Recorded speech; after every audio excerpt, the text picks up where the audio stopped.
Why you replay conversations in your head and how to finally stop.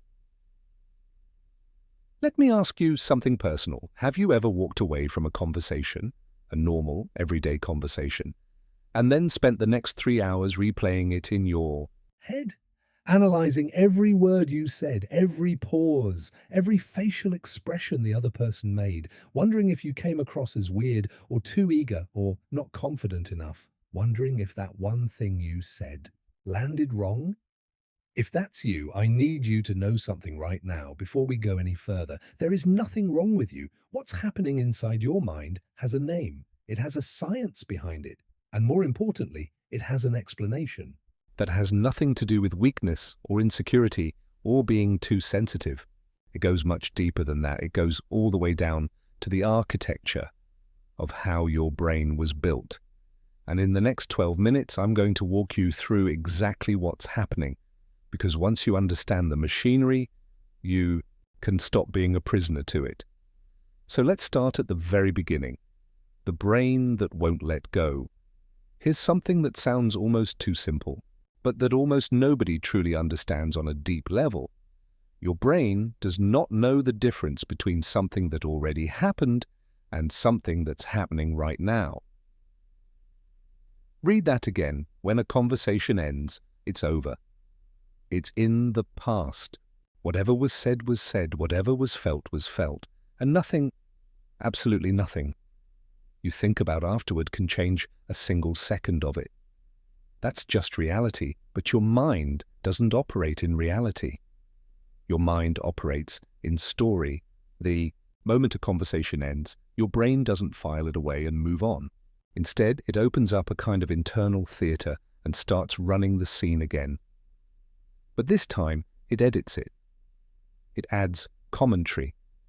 It puts words in the other person's mouth.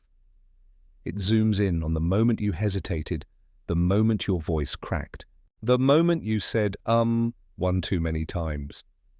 And then it asks the most dangerous question of all, what did they think of me? And here's where things get really dark, because it doesn't just ask the question, it answers it on your behalf without any actual evidence. Joseph Nguyen, in one of the most important books ever written on why we suffer mentally, makes a point that seems obvious when you first hear it, but hits like a truck when it actually lands. The problem isn't that you think too much. The problem is that your brain believes everything it thinks. Your mind creates a story about what happened. And then you live inside that story as if it were real, as if it were the truth, as if the other person actually said the things your brain imagined they were thinking. That's where the suffering starts. Not in the conversation. After it, the cow that never stops chewing. Now here's the second layer. And this is where things get genuinely fascinating from a psychological standpoint. There's a researcher named Susan Nolan Huxamer, a psychologist who spent decades studying one specific thing, why certain people get trapped in cycles of negative thinking, and what she found changed the way we understand mental suffering. She called it rumination. Now, rumination literally refers to how cows eat. A cow swallows grass, partially digests it, then brings it back up and chews it again and again and again. The same food over and over in an endless loop. That is exactly what your brain does with a painful or uncomfortable thought. You don't just think about the conversation once. You think about it, and then you think about thinking about it, and then something reminds you of it an hour later, and you start all over again. Each time the feeling gets bigger, each time the story gets a little darker.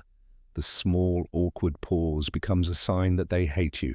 The joke that didn't land becomes proof that you're socially broken. The moment you forgot what you were going to say becomes evidence that you'll never be good enough in situations that matter. And here's what Nolan Huxamer proved that is so critical. This kind of thinking doesn't help you solve anything. It doesn't prepare you for next time. It doesn't protect you from future rejection. It just makes everything feel worse. And it does so on a loop, with no exit ramp, until something external breaks the cycle. That's not a personality flaw. That's a cognitive trap. and it's one that millions of people are stuck in right now. Your body doesn't know it's over. Now, I want to tell you something that the first time I came across it in my research, I genuinely had to sit with for a moment. When you replay a stressful conversation in your mind, even hours after it happened, your body responds as if it's happening right now, in real time, in the present moment. Researchers Boot, Guerin, and their colleagues found that the physiological response to rumination is almost identical to the response your body has during the actual stressful event itself. Think about what that means. Your heart rate increases. Your muscles tighten. Stress hormones flood your system. Your body enters fight or flight mode, the same state it would be in if someone were physically threatening you, all because your mind is replaying a conversation that ended 3 hours ago. You're sitting in your room, completely safe, and your nervous system is treating a memory like an active emergency. This is why overthinking doesn't just feel exhausting. It is exhausting. You are literally putting your body through stress responses repeatedly over events that no longer exist in the physical world. Just the thought of them is enough to trigger the full alarm system. And now you understand why, after a day of social situations, you can feel absolutely wrecked. Not because anything bad happened, but because your brain spent 12 hours processing, reprocessing, and catastrophizing until your body had nothing left. The post-event processing trap. In 1995, 2 psychologists named David Clark and Adrian Wells were studying social anxiety, and they discovered something that finally gave a name to this specific pattern. They called it post-event processing. Here's how it works. A conversation ends, and instead of your mind simply moving on, it does something very specific. It goes back in like an investigator entering a crime scene. It starts reviewing every detail, every word, every silence, every micro-expression, every moment where the energy in the room shifted even slightly. And then it applies a filter. That filter assumes the worst. An ambiguous pause becomes, "They were uncomfortable with me." A quick change of subject becomes, "They were trying to escape the conversation." A moment where they didn't laugh becomes, "They think I'm not funny. They think I'm boring. They're probably telling someone else about this conversation right now and laughing at me." None of this is based on evidence. None of it has been verified. It is entirely invented by a brain that is trying, desperately, frantically, to protect you from social rejection by predicting it before it can happen. That's the cruel irony. The very mechanism designed to protect you from pain is the thing causing you the most pain. The 3 lies. Your brain tells you. Now we need to talk about something that psychologist Aaron Beck identified decades ago, and it remains one of the most powerful frameworks in all of psychology. Beck discovered that when people suffer from distorted thinking, thinking that doesn't reflect reality but a warped version of it, and there are specific recurring patterns. He called them cognitive distortions, and in people who overthink conversations, 3 of these distortions show up again and again and again. The first one is called mind reading. This is when you assume you know what someone else was thinking. Without them telling you, you decide on your own, with 0 actual information, that they found you annoying, that they thought you were out of your depth, that they walked away from the conversation thinking less of you. You don't ask them. You don't have any evidence. Your brain simply invents their inner world and then presents that invention to you as fact. The second distortion is catastrophizing. This is when a small thing becomes an enormous thing through a chain of irrational logic. You hesitated before answering a question, so therefore you seemed unsure of yourself. So therefore you looked incompetent, so therefore they'll never respect you. So therefore the entire relationship, the job opportunity, the friendship, all of it is now damaged because you paused for 2 seconds. Each step in that chain is bigger than the last. Each step is more extreme, and none of them, not a single one, is based on anything that actually happened. The third distortion is overgeneralization. This is the one that does the most long-term damage because it's not just about what happened in one conversation. It's about what you tell yourself you always do. I always freeze up when it matters. I never know what to say. This is always what happens with me. The moment the word always or never enters your self-talk, you have officially left the territory of describing what happened and entered the territory of building a permanent identity around a moment. That lasted seconds. You stumbled over your words once. Now you're someone who stumbles over their words, and you had one conversation that felt off. Now you're bad at social situations. The brain takes a single data point and uses it to draw a conclusion about who you are as a person. And that conclusion is almost always devastating. The mistake everyone makes when they try to stop. Here's where I need to be completely honest with you, because this is the part that most videos and most articles get wrong. Understanding why you overthink does not automatically make you stop overthinking. I know that might be frustrating to hear. You came here hoping that by the end of this, the problem would be solved. And I want it to be. But the truth is more nuanced than that. And it's also more liberating than you might expect. Nguyen makes this point with extraordinary clarity. The solution is not to think your way out of overthinking, because that's still thinking. That's still the same loop, just wearing a different costume. Why am I overthinking? I shouldn't be overthinking. I know overthinking is bad. Why can't I stop overthinking?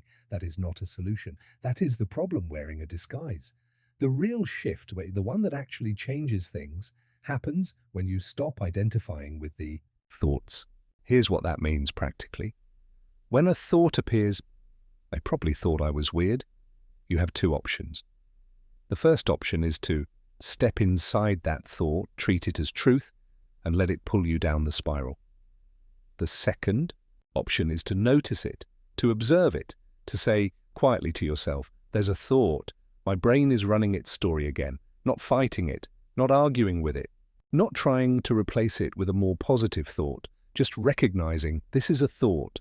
It is not reality. It is not me. Because here's what's true, and this is maybe the most important sentence in this entire video. You did not choose that thought. You did not ask for it. It arrived the way weather arrives, and just like weather, it does not define you. It does not tell the truth about who you are or what happened.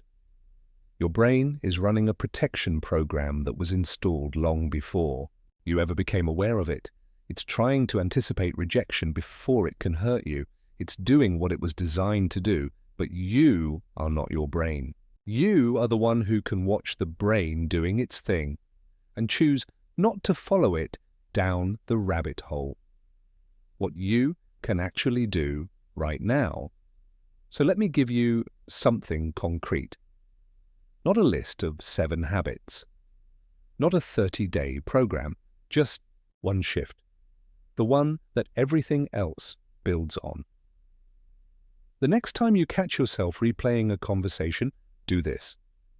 Stop. Take a breath. And say to yourself, out loud if you can, "This conversation is over. What I'm experiencing right now is not what happened. It's my brain's story about what happened. And the story is not real." That's it. Not think positively. Not convince yourself it went great. Just the simple, grounded acknowledgement that what's happening in your head right now is a construction, a simulation, a narrative your mind built to protect you from something that already passed. The conversation is done. The moment existed and now it's gone. What remains is only the echo, and you don't have to chase the echo. The deeper truth. I want to leave you with something that I think is genuinely worth sitting with.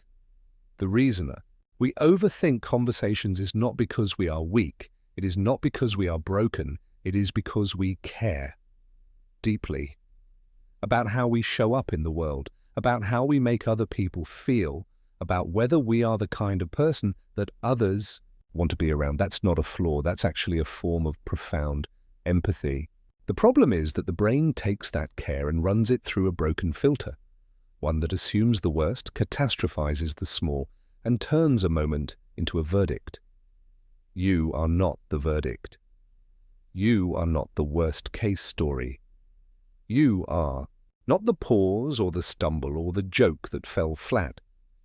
You are a person who thinks and feeling things deeply and trying in your own way to connect with the people around you. And that, even with all the noise your brain makes afterward, is something worth remembering. Now go have the conversation.